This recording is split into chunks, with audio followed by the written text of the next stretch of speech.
Good day, YouTubers. This is an update on what I've been doing lately. The battery charger, I finally got a new charging unit that was defective replaced, and now this Radiant battery charger works really well. I ran it on the back two batteries and they were down to like 12.1 and they went up to 14 volts. And then the front batteries were down to 10.6. I ran that last night, and let's see where it's at now. With the solar panels, it's charging 14.5. The other one's charging 13.7. So the Radiant charger freed up a lot of storage from the solar panels so that I can run things. Right now I'm running this little Jupiter 750 watt off-grid inverter on a circuit that runs the cooling fan. I have a swamp cooler. This I still got to work on. I got a couple shorts somewhere. Once I figure that out, then I'll be in good shape. This power pack is all the way up, ready to go whenever I need to use it. So basically I'm running everything off these two solar panels in the garage except for the lights and compressor. Update on the truck: finished polishing all the aluminum rails. I polished the aluminum toolbox.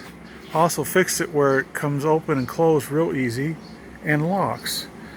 This took me about a week to polish out, but once I had it done, look how great it looks. Man, it's fantastic. And of course these came out really good. These were about 2-3 days a piece.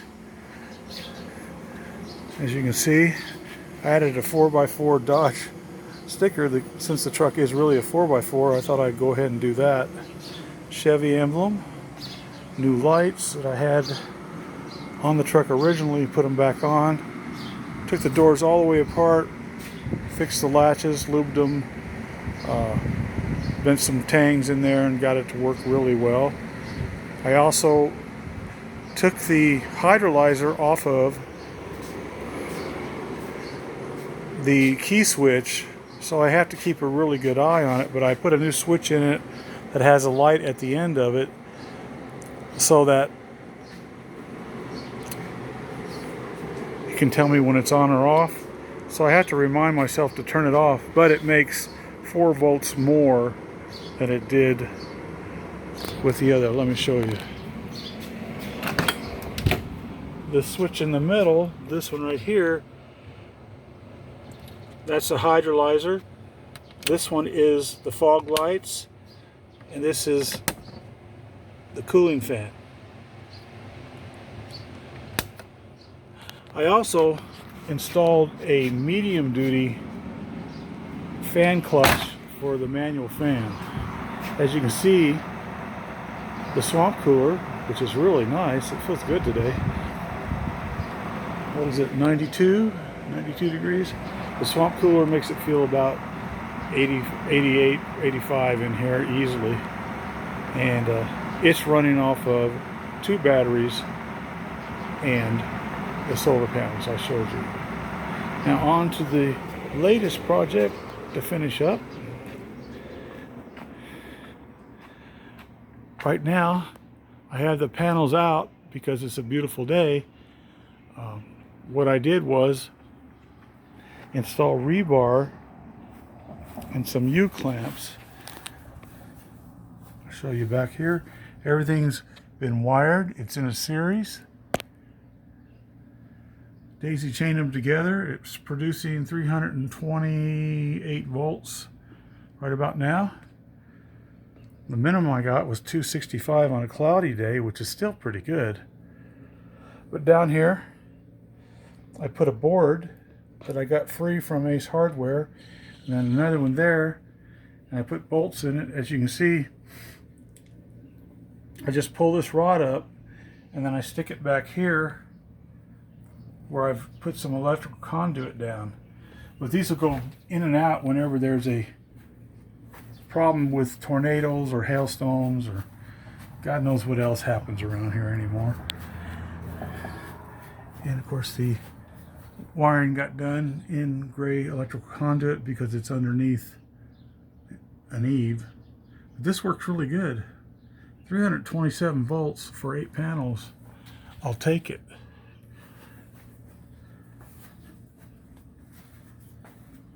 And now I'm going to take you to what else I've done to make this work.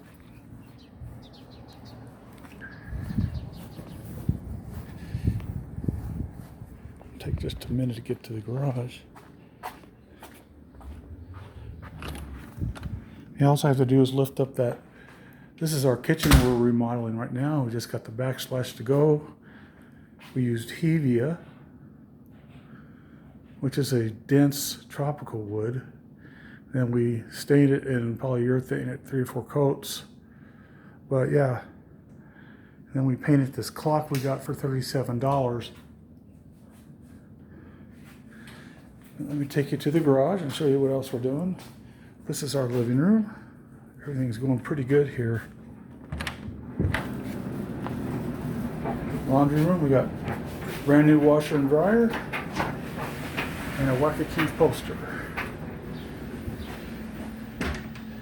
This car is a plug-in. What I did is I took some old tennis balls, washed them because they've been using them with the dog, and I sprayed orange marker paint, which somehow mysteriously came to me for free. Then I used a real thin speaker wire, and then I put it up there 3 turns and made sure that when you pull in, all you got to do is let the ball hit the windshield. Then you're exactly in the garage right. Otherwise, you have to get in and out 4 or 5 times. And that's the truck one that does it. I've also got completely wired up the 3.8 Sunny Boy Inverter. It's not working yet. I got to call tech support one more time. I've been on the phone to them once.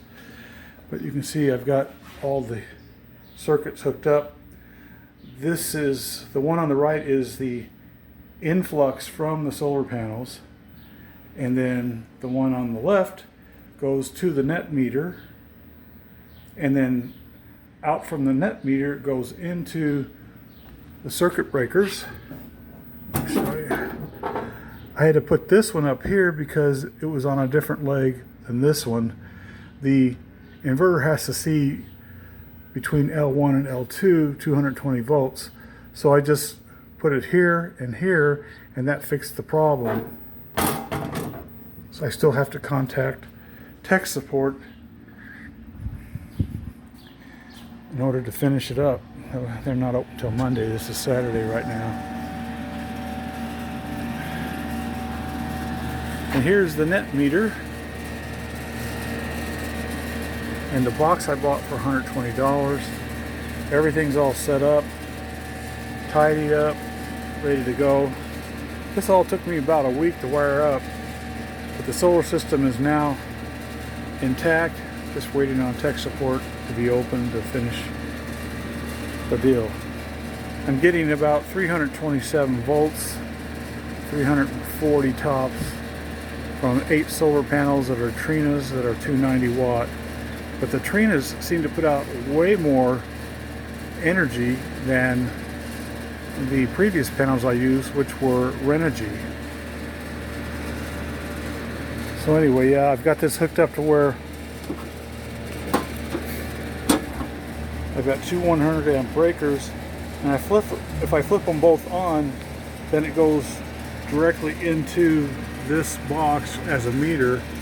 But I want to try to bring it to my house first, so whatever I use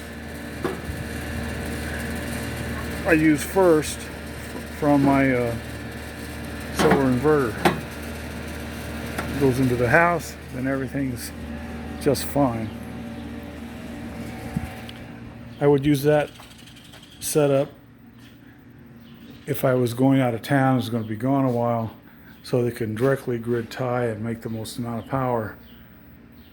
The one thing I like about this inverter is that it has a battery out. So I'll probably eventually get some lithium-ion batteries for backup. And what that does, if you don't use all of your power